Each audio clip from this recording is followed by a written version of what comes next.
There are a lot of very useful guides, overviews, and tips and trick videos about Risk of Rain 2 scattered across the plains of YouTube. This is not one of those videos. This is instead 10 minutes of completely useless information about Risk of Rain 2.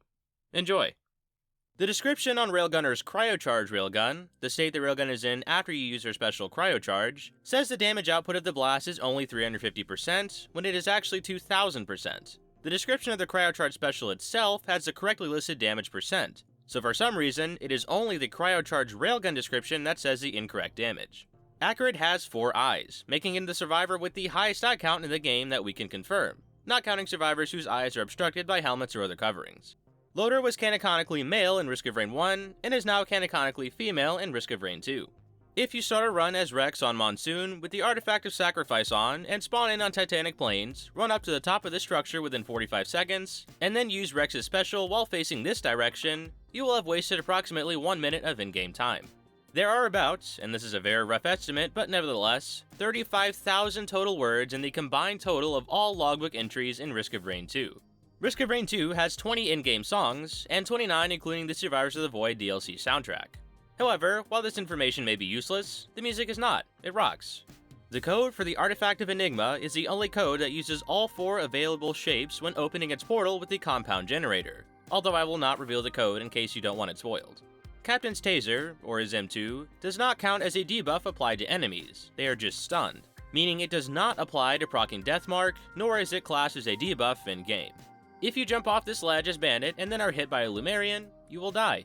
There is a 0.9% chance of getting a legendary from an adapted chest, which is 19.1% less than the chance of getting a legendary from a large chest, even though both are at the same price value of 2 times that of a small chest. Speed is one attribute of survivors that is not increased by leveling up, so if you want to go faster, get items, don't level up.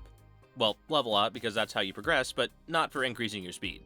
Accurate is the heaviest confirmed survivor in the game with a mass of 300.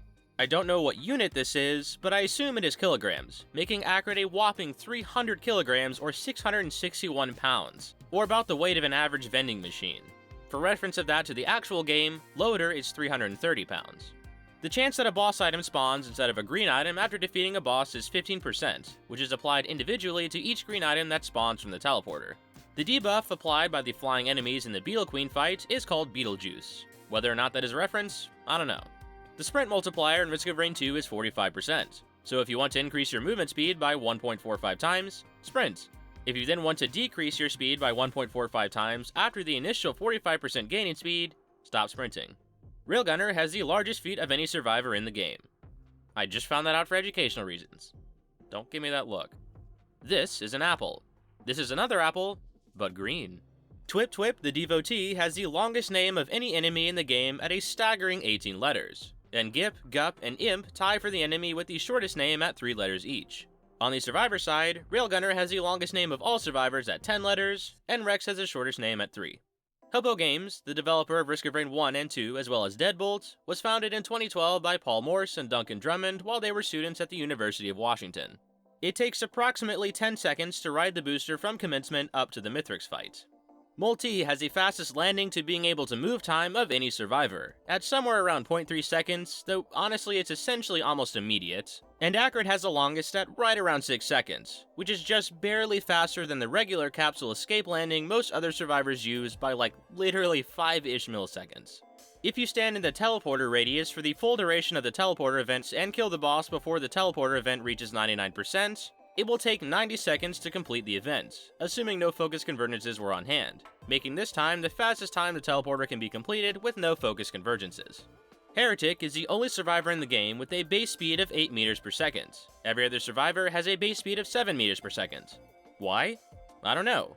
And also, that might be useful information, so even if I knew, I wouldn't tell you anyways. The Artifact of Frailty is known internally in the game's code as the Artifact of Weak-Ass Knees. I have absolutely no proof of this, but it was too funny to not include, and it was in the wikis, so yeah, there you go. As of this recording, Survivors of the Void is still not released for console. I see nothing wrong here, and will not make any content about this event whatsoever. If you fall from the first island of A Moment Fractured and do not move, it takes approximately 12 seconds until you hit the respawn plane. In about exactly 12 seconds, you will see that respawn happen. But for now, just sit back and bask in the glory of this majestic fall and it's done. You would statistically have to open about 100 small chests to get a legendary item, and if we do the math, that means there are approximately 31,536,000 seconds in a year. Wait, that's the wrong math. E is the most used letter in all of the survivors in the game at 13, R is the second most used at 12, and N and I tie for third at 10. There are 7 survivors that are in both Risk of Rain 1 and 2, 5 unique survivors to Risk of Rain 1, and 7 unique survivors to Risk of Rain 2 as of recording, including the Survivors of the Void DLC. Mercenary spelled backwards is Urainkrem, which means absolutely nothing in English. However, when it is translated into Bulgarian, then into Japanese, and then back into English, it still doesn't mean anything. The Newt has 500,000 base health and 100 armor, meaning you would need to deal about 1 million damage to kill it at its base health. I was going to find out how much damage it took to make it angry at you and teleport you to the Bazaar portal, but that would have taken work and calculations, which is too productive for this video. There are 7 enemies in the game that can self-destruct: Jellyfish, Larva, Healing Core, Void Devastator, Exploder Lunar Chimera, Void Reaver, and Void Jailer. Spoilers for the Mithrix fight coming next. If you haven't done that yet and don't want to be spoiled, skip the next like 10 or so seconds, just a heads up. Mithrix has a pool of 54 unique phrases he can say during the fight with him. He also has unique dialogue for when you are either Heretic, have a Halcyon Seed, or both when fighting him. If you tilt your controller stick forward, your survival will move in a forward direction. The same thing could theoretically be done with a press of W on the keyboard, however, this remains extremely experimental, and I recommend you be very cautious if you want to test this theory for yourself. The Scene Director is the algorithm responsible for spawning everything into the map once the map loads. I would explain this further, but the math hurts my tiny brain. There are currently 2,366 mods available for the Steam version of Risk of Rain 2 on the Thunderstorm Mod Manager application as of this recording. Void Fiend is the only survivor in the game as of recording who does not have any selectable alternate abilities. Multi, on the other hand, has the most selectable alternate abilities at 4.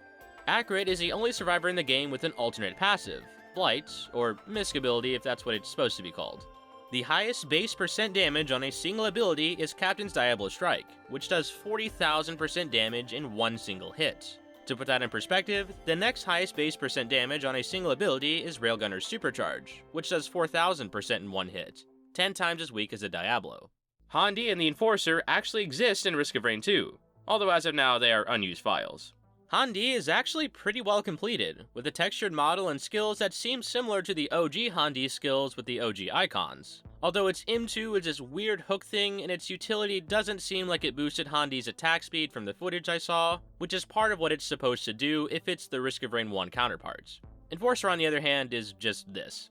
There is also a survivor named Bomber that had icons that look to be from Risk of Rain 1, but I'm not totally sure who this is supposed to be since several abilities were pulled from Commando from Risk of Rain 2, and its icons are just Risk of Rain 1 Commando's icons. And I'm guessing it's not Commando from Risk of Rain 1.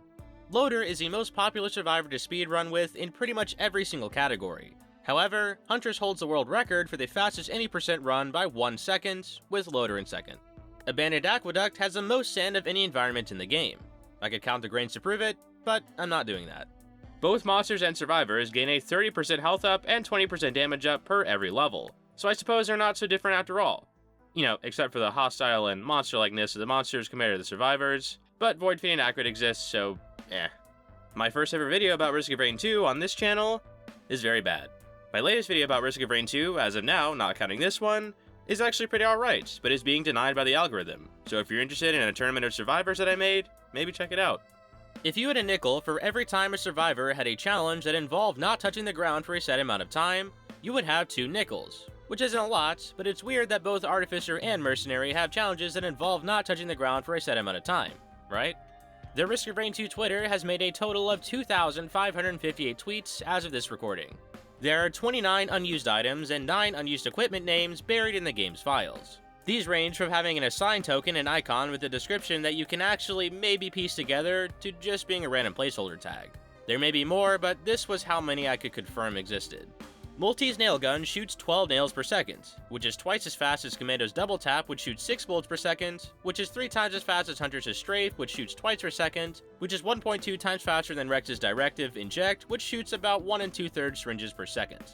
The amount of gold you get from a barrel is about 1/3 that of a price of a small chest off the start of a run, so on easy, and drops off as the difficulty meter increases, about 1/4 on hard, 1/5 on impossible, etc. Chris, here's his last name because I would butcher it if I tried, is the composer for the Risk of Rain 2 soundtrack. His most listened Risk of Rain 2 song on Spotify is Coalescence at 6,230,010 listeners as of this recording. It's probably higher than that now, so I guess a blank 6 million would be more timely accurate. It has now been approximately 10 minutes. Thank you for joining me on this journey, and remember, that the thing I said before, why did I do this?